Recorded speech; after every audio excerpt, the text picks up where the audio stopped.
Buenos días, jueves 9 de febrero de 2023 y vamos allá con el jueves domótico.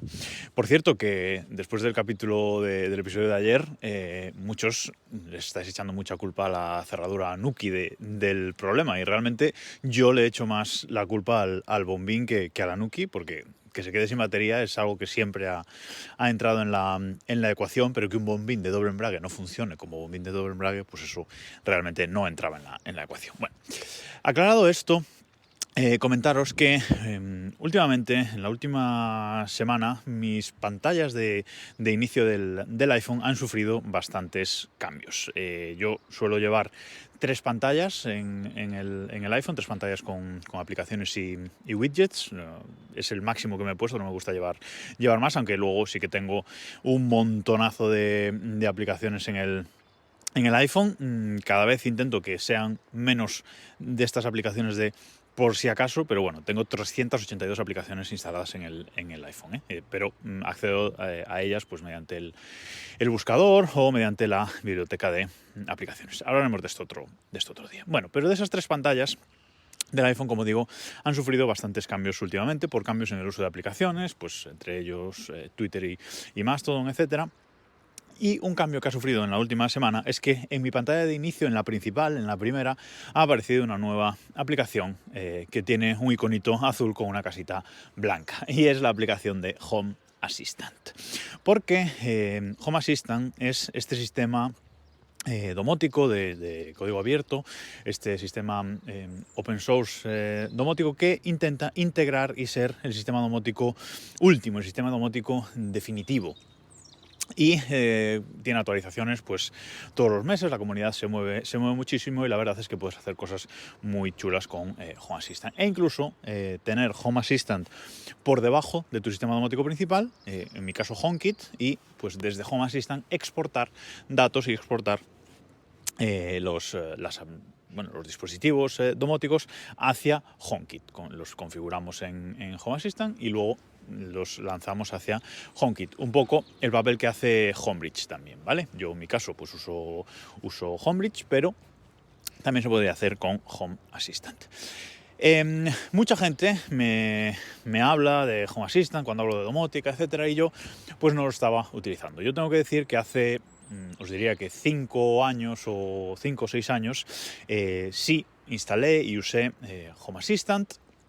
Y de hecho, en una de las casas de la familia todavía está funcionando un Home Assistant muy básico, que es usado, pues como os decía, muy parecido a como uso Homebridge, ¿no? He configurado ahí las persianas, porque no había forma de hacerlo en Homebridge, y configuré las persianas en Home Assistant, y desde Home Assistant las exporté a HomeKit y ya está. Y ese Home Assistant lleva así y sin tocar desde entonces, porque las persianas funcionan perfectamente simplemente desde HomeKit.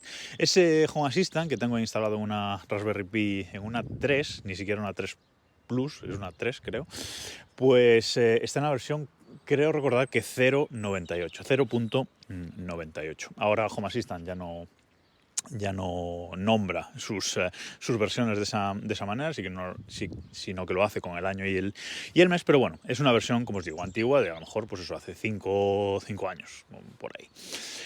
En su momento intenté que Home Assistant fuera mi sistema domótico principal, y empecé a instalar cosas, a configurar un montón de cosas, incluso en nuestra casa, en donde vivimos habitualmente. Lo había instalado también, más o menos por esa época, un poquito después, y había estado intentando pues configurar ahí cosas, etcétera. Pero realmente era complejo, era bastante complejo todo lo que es la configuración de Home Assistant, porque casi todo lo había que hacer a través de archivos de configuración de texto, .yaml. YAML. Por lo tanto, me cansé de eso, era complejo, era difícil de mantener, y me cansé de eso y lo descarté, y hasta ahora he ido siguiendo el desarrollo de Home Assistant, pero no me acaba de animar a instalarlo yo por mí mismo. Hace un par de semanas me compré un Shelly EM para medir el consumo de casa, que ya os hablaré de esto en otro episodio, hoy no va de eso. Y pues para ver los datos de este Shelly y para guardar histórico dije, ¿y por qué no probar Home Assistant otra vez? ¿Por qué no darle una oportunidad a ver lo que ha evolucionado en estos 5 años, a ver cómo está la cosa ahora mismo? Así que procedí a instalarlo. Y aquí viene el primer problema, porque instalar Home Assistant hay que tener muy claro lo que se quiere hacer y cómo se quiere instalar. Home Assistant en su página web, home-assistant.io, nos indica que hay 4 formas posibles de instalar Home Assistant. La primera de ellas es la más básica, es Home Assistant Core, lo que ellos llaman Home Assistant Core, bueno, pues que sería como instalar un programa más dentro de un sistema Linux, dentro de nuestra Raspberry Pi, por ejemplo, ¿no? Sería como instalar un programa más utilizando las librerías de Python. Luego está la forma Container, es decir, con un contenedor de Docker, que es, digamos, para mí la forma ideal. Luego tenemos la forma supervised, que le llaman, supervisada, que básicamente es como, no sé cómo explicarlo, es como instalarlo en Docker, pero con un programa supervisor por encima, como un portainer, si lo conocéis de Docker. Bueno, un programa supervisor por encima que lo que hace es limitar mucho para qué podemos usar el sistema operativo. Es decir, podemos instalarlo en un sistema operativo genérico, en un Linux o una Raspberry Pi, pero las capacidades del sistema quedan muy limitadas y acotadas por este supervisor que digamos que domina todo lo que pasa por debajo en el sistema operativo. Y la última forma, y es la forma principal y la que Home Assistant quiere que usemos y hacia dónde está impulsando cada día más a los usuarios, pues es a instalar el sistema operativo propio de Home Assistant. Es decir, Home Assistant te facilita una imagen de disco, pues para instalar su sistema operativo en una Raspberry Pi, por ejemplo. En otros sistemas hay un montón de sistemas que se pueden instalar, pero el principal es una Raspberry Pi. Instalas este sistema operativo, que es un Linux muy modificado y muy limitado para que todo lo del sistema domótico Home Assistant funcione. Pero perdemos la Raspberry Pi, es decir, solo la podemos usar para Home Assistant. Vale, nos da varias opciones, eso está bien, pero cada una de estas opciones tiene unas limitaciones. Digamos que instalarlo como sistema operativo pues tiene todas las capacidades, puede hacer todo, pero las otras formas nos limitan un poco. El supervisado también tiene todas las capacidades, pero también perdemos un poco el sistema operativo y nos limita, y eso era algo que yo no quería hacer. Y luego nos dice Home Assistant que las versiones Core y Container tienen una importante limitación. La limitación es que no podemos usar add-ons, ¿vale? ¿Qué son los add-ons? Porque esto hay que tenerlo muy claro. En Home Assistant hay 2 añadidos que podemos ir añadiendo al sistema muy diferente. Uno son los add-ons, que es lo que dice Home Assistant, que no funcionan en las versiones Docker y en las versiones Core, y otro es los hacks, H-A-C-S. Son Assistant Community, ya no sé cómo se llama, Home Assistant Community, bueno, son extensiones, digamos, de programas, mini programitas que hace la comunidad de Home Assistant, que lo que nos permite es añadir capacidades y funcionalidades. Home Assistant Community Store. Ahí está. Insisto, son como añadidos a lo que es el sistema Home Assistant para aumentar las capacidades del sistema. Y hay que tener muy claro que son 2 cosas diferentes, porque la mayoría de veces que la gente habla de add-ons realmente son hacks, son programitas y añadidos hechos por la comunidad, ¿vale? Y estos hacks sí funcionan en la versión de Docker y en la versión Core. ¿Qué son los add-ons entonces? Bueno, pues es, por ejemplo, añadir directamente un servidor MQTT a nuestra instalación de Home Assistant, añadir la gestión de dispositivos Zigbee directamente a Home Assistant y cositas así. Es decir, programas de apoyo o capacidades de apoyo adicionales para Home Assistant. Pero cualquiera de estos add-ons puede configurarse como un Docker separado. En mi caso, tengo Home Assistant en un Docker, ya os adelanto que es la forma en la que yo lo he instalado. Home Assistant en un en un Docker, y luego tengo el servidor MQTT instalado directamente en la Raspberry, aunque lo podía haber hecho también como un contenedor.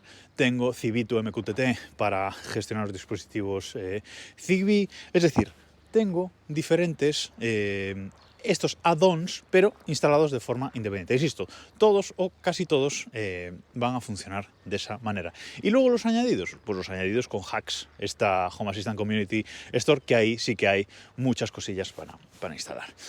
Me costó mucho entender todo esto, por eso quiero que a vosotros os quede claro. Y porque yo lo que no quería era instalar Home Assistant como sistema operativo, ni como supervisor, ni como core, ni como un programa que me ensucie, digamos, el sistema operativo de la Raspberry. Yo quería instalar Home Assistant con Docker, y es como finalmente lo he instalado. He levantado un contenedor Docker con Home Assistant y luego le he añadido la parte de Hacks, que es nada, meter una línea de código en nuestro sistema de la Raspberry Pi, y se instala. Reiniciamos Home Assistant y ahí está instalado Hacks para para instalar cualquier añadido o programa que la comunidad de Home Assistant nos ofrezca, con lo cual estoy muy contento de esa instalación y está genial. La verdad es que funciona todo perfecto, así que mi recomendación es instalar Home Assistant en Docker y luego añadir los Hacks. Os voy a dejar los enlaces a la web oficial de Home Assistant y a la de Hacks, donde también pone y otro enlace que pone cómo instalar Hacks dentro de Home Assistant en Docker, que es sencillísimo, ya os lo digo. Bueno, he instalado Home Assistant, todo este rollo es porque deciros que he instalado Home Assistant para probar y para ver cómo estaba a día de hoy. Y lo mejor para eso es integrar las cosas domóticas que tengamos. Yo ya sabéis que tengo mucha domótica montada en casa, entonces dije, bueno, pues vamos a añadir todo lo que tengo en casa. Vamos a añadirlo a Home Assistant, aunque sea sin colocarlo, ¿no? Aunque sea simplemente para que se vea dentro de Home Assistant. ¿Y qué he integrado? Bueno, pues os cuento. He integrado, por un lado, el servidor MQTT, ¿vale? Todo lo que funciona a través de MQTT directamente, es decir, Home Assistant se conecta al servidor de MQTT y ve todo lo que llega por ahí. Por otro lado, he integrado el Shelly, Shelly EM. ¿Qué más? Los dispositivos Tasmota también se ven directamente, hay una integración para Tasmota. El router, el Edge OS, hay un plugin también de Hacks, un añadido de Hacks para el router, y leer pues estadísticas del router, estadísticas de dispositivos desconocidos. Por ejemplo, he hecho una tarjeta que me aparece los dispositivos que le han dado de HCP y que no son conocidos. He integrado la aspiradora de Xiaomi, el purificador de aire de Xiaomi, también con la propia integración del sistema. ¿Qué más? Luego, la cerradura Nuki. Trae una integración, Home Assistant por defecto, una integración para Nuki, pero hay algunas cosas que no permite hacer, y en Hacks pues hay una integración propietaria. Hay una integración adicional que funciona mucho mejor. He instalado esa de Hacks y he integrado la cerradura Nuki. Y me aparece todo ahí. Y por supuesto también he integrado el Tesla. Hay una integración también en Hacks para el Tesla, que te pide la API y se integra con el Tesla y te saca absolutamente todos los datos, y puedes manejar también el coche desde Home Assistant. Un montón de cosas, y me ha creado pues un panel por defecto con todas esas cosas desordenadas, y yo pues poco a poco voy a ir ordenándolas y voy a ir haciendo mi propio panel de visualización de lo que más me interese. Porque lo que he visto con esta instalación de Home Assistant es que ahora todo es mucho más fácil. Ahora todo se hace a través de la GUI. Absolutamente no, pero el 95% de las cosas se hacen a través de la interfaz gráfica, lo cual me agrada, no tener que andar tocando tanto los archivos de configuración de texto, y es muy fácil, todo lo integra muy fácil, todo lo hacen muy fácil, aunque si te quieres meter pues puedes hacer muchas configuraciones avanzadas, pero la verdad es que Home Assistant ha cambiado mucho con respecto a lo que yo había visto. Y la verdad es que me voy a quedar aquí. No sé cómo voy a encarar mi sistema domótico a partir de ahora. De momento va a seguir siendo HomeKit, por supuesto, y seguramente siempre lo sea, exportando las cosas desde Home Assistant, pero la verdad es que la información que da es brutal. Por ejemplo, yo me he hecho un panel así de visualización rápida en la que he puesto el estado de la cerradura Nuki, que hay una tarjeta específica que te deja cerrar, abrir solo el pestillo, que es algo que os había comentado, que a veces había problemas con... Bueno, que hay problemas en HomeKit, no puedes abrir solo el pestillo, solo diciéndoselo a Siri. Luego otra tarjeta con el estado de la batería, de la Nuki, bueno, etcétera, información. Y lo que más me está gustando de toda esta parte de Home Assistant es el tema de la energía. Con el coche eléctrico tengo que tener mucho cuidado con lo que se gasta para que no salte automático, etcétera. Y entonces me he hecho una tarjeta en la que me muestra la potencia actual que se está consumiendo, es decir, la potencia tanto de la casa como del garaje, ¿vale? Sumadas. Me he hecho ahí una tarjeta que suma las dos potencias para ver lo que se está tirando de nuestro contador en todo momento. Luego otra tarjeta que me enseña lo que consume el termo del agua caliente, que es otra de las cosas que más consume de casa. Lo que consume solo el coche cuando está cargando. Otra tarjeta que me enseña en grande la batería que tiene el coche. Y bueno, así varias cosas que están súper chulas. Y también automatizaciones del tipo, nosotros tenemos en casa 3,5 kilovatios de potencia instalado, con lo cual he hecho una automatización en Home Assistant que dice cuando la potencia contratada, cuando la potencia que se está usando del contador sea superior a 3,5 durante más de 5 minutos, porque aunque tengáis una potencia contratada, recordad que estos contadores inteligentes permiten picos, ¿vale? Y bueno, se puede estar durante un tiempo superando esa potencia, pues he puesto eso, que cuando la potencia supere un pico en concreto durante 5 minutos, bueno, pues que apague el enchufe que tengo, por ejemplo, en el termo, ¿vale? Para poder bajar esa potencia, si estás haciendo la comida o lo que sea, y está el termo encendido, te puede saltar todo, bueno, pues en ese momento apaga el termo. Y luego cuando vuelva la potencia a ser baja, pues lo vuelves a encender. Y lo mismo con el Tesla. El Tesla permite una cierta programación a nivel coche de horas de carga, pero todavía le falta un poco, tienen que mejorar esa parte. Así que yo pues configuro que el coche se le encienda el enchufe que le tengo puesto domótico para la carga desde las 12 de la noche hasta las 6 de la mañana. Y a las 6 de la mañana, que es la hora en la que se enciende el termo, pues apago el coche. Bueno, pues esa automatización también está hecha ahí. Y ese tipo de cosas. Estoy jugando mucho. Además, Home Assistant ahora tiene un panel que también pone energía. Y ahí añades las fuentes de energía de gasto de casa, le puedes añadir un módulo también que hay en Hacks de PVPC, de precios de la energía de PVPC, o podemos poner un precio de la energía fijo, eso ya como queramos configurarlo. Y ahí nos muestra los kilovatios que gastamos cada día, en las horas en que los gastamos, y nos va haciendo la cuenta y nos va diciendo qué dinero, o sea, cuánta energía en dinero gastamos cada mes. Y también te dice pues la energía libre de baja en carbono que consumimos, también hay un módulo para eso. Está genial, o sea, a nivel de la energía me está flipando Home Assistant, y a nivel sistema domótico pues tampoco está mal, y lo voy a seguir explorando mucho, pero ya os digo que ha pasado a mi página principal y voy a seguir jugando mucho con él. Y el siguiente paso, pues bueno, si me convence, pues será configurar todo bien, ponerlo todo bonito, y a partir de ahí exportar las cosas hacia HomeKit, y seguramente ir reduciendo el uso de HomeBridge hasta quizás incluso eliminarlo. Así que así están las cosas en cuanto a domótica en mi casa a día de hoy. Esto no para y vamos a seguir jugando. Nada más por hoy, nos escuchamos mañana.